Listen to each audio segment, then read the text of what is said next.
The first race of the 2026 Formula One season has just finished in Australia, and something about Max Verstappen's race is already making engineers in the paddock pay very close attention.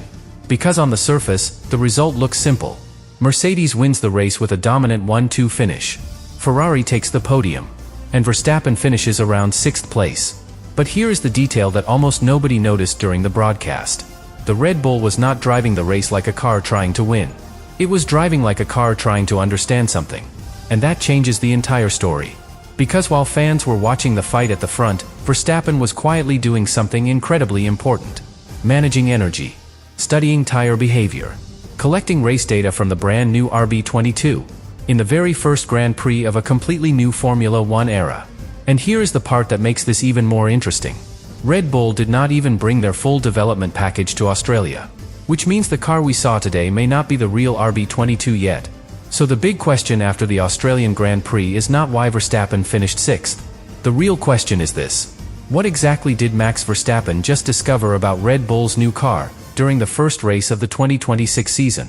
Because if the answer is what some engineers inside the paddock believe, then the quiet comeback we saw in Melbourne today might become one of the most important moments of the entire championship. And once you see the details of what Verstappen actually showed during this race, the 2026 season suddenly looks very different. The most important thing to understand about the Australian Grand Prix is that it was not just another season opener. It was the first race of a completely new Formula One era. New engines. New hybrid architecture. New aerodynamic balance. And whenever Formula One introduces regulations this big, the first race becomes something very different from a normal Grand Prix. It becomes an experiment. Teams arrive with months of simulations and wind tunnel data, but almost no real race information. So the first objective is not always victory.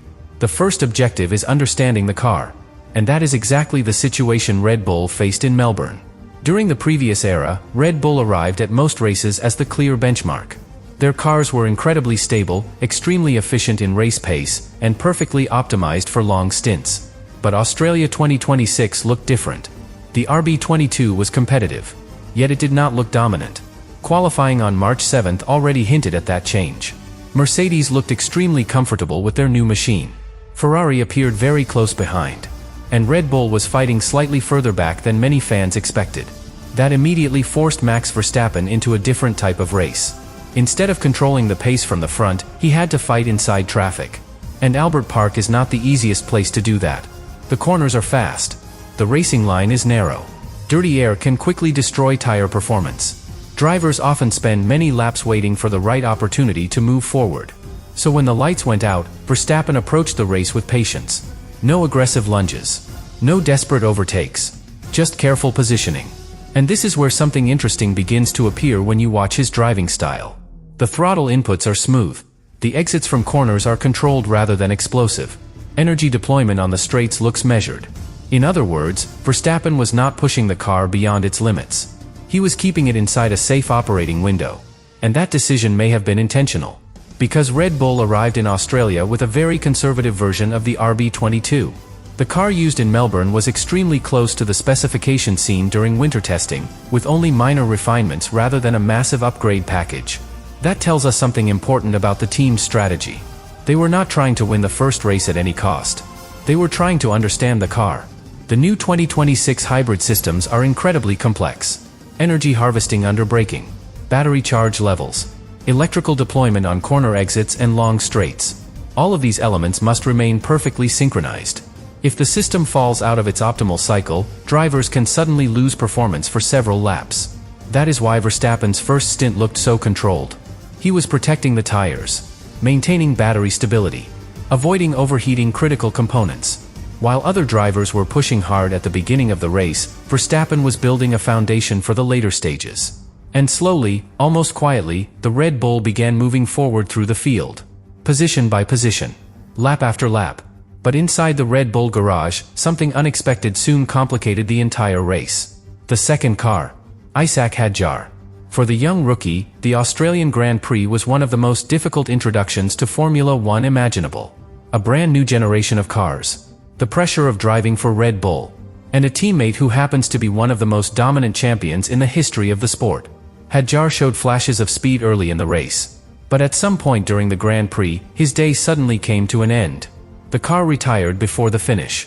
The exact cause has not been fully confirmed yet, but early speculation inside the paddock points toward possible reliability concerns linked to the complexity of the new hybrid systems. And that retirement changed everything for Red Bull. Because in modern Formula One, two cars are not just two opportunities to score points. They are two strategic tools. Teams use them to apply pressure on rivals. Split strategies. Control pit stop timing. When one car disappears from the race, the entire strategic structure collapses. From that moment forward, Red Bull's entire result depended on one driver, Max Verstappen. And that made the final phase of his race even more important. Because what started happening during the last part of the Australian Grand Prix revealed something very interesting about the RB22. Something that could become extremely important as the 2026 season continues. As the race moved into its final phase in Melbourne, something subtle began to change in Verstappen's pace. At first, it was easy to miss. A slightly faster sector. A small gain on corner exit. A lap time that was just a few tenths quicker than before. But when you watch the race carefully, a pattern begins to appear. The Red Bull started getting stronger. And that is where Verstappen showed something that only the very best drivers in Formula One know how to do. He waited. For most of the race, he had been protecting the car, protecting the tires, protecting the hybrid system. But once the race entered its final stages, he began to push harder. The throttle inputs became sharper. The exits from the slower corners became more aggressive. And the lap times began to drop. Not dramatically, but consistently. And consistency is one of the most important indicators engineers look for when analyzing a brand new Formula One car. Because when a car becomes faster toward the end of a race, it usually means the setup window is stable. The tires are under control. The energy system is working efficiently. And the driver finally feels confident enough to use more of the car's potential. That is exactly what seemed to happen with the RB22 in Australia. Throughout the early laps, the car looked slightly cautious. But during the closing phase of the race, it looked much more comfortable. And that tells us something important. The Red Bull may actually be a stronger race car than it first appeared. Meanwhile, at the front of the field, the race had already settled into its final order. George Russell controlled the pace perfectly and secured victory for Mercedes. Andrea Kimi Antonelli followed in second place, completing an impressive 1-2 finish for the team. Charles Leclerc finished third for Ferrari. A clear statement from both Mercedes and Ferrari at the beginning of the new era. But further behind, Verstappen's quiet recovery continued. He avoided mistakes. He kept the car stable. And he crossed the finish line around 6th place. For a driver who dominated the previous era of Formula One, that result might not sound extraordinary. But in the context of a brand new regulation cycle, it may actually be one of the most important drives of the weekend. Because what Verstappen showed in Australia was not desperation. It was control. He adapted to a new car. He managed the race intelligently. And he collected valuable points while Red Bull continues to understand the RB22. More importantly, he delivered something every Formula One team needs during the first race of a new era. Data. Thousands of data points. Information about tire degradation. Information about energy deployment. Information about how the car behaves during long stints. And according to several analyses in the paddock, Red Bull did not even reveal their full development package in Australia. Instead, the RB22 arrived in Melbourne with only minor refinements compared to the version used during winter testing. That strongly suggests something. This car is only the starting point. A baseline. A platform that will evolve rapidly over the next few races. And if Red Bull follows the same development pattern they have used in previous regulation cycles, the RB22 could become much faster once the first major upgrades arrive. Which means the quiet comeback we saw from Verstappen in Australia might not be remembered for the final result.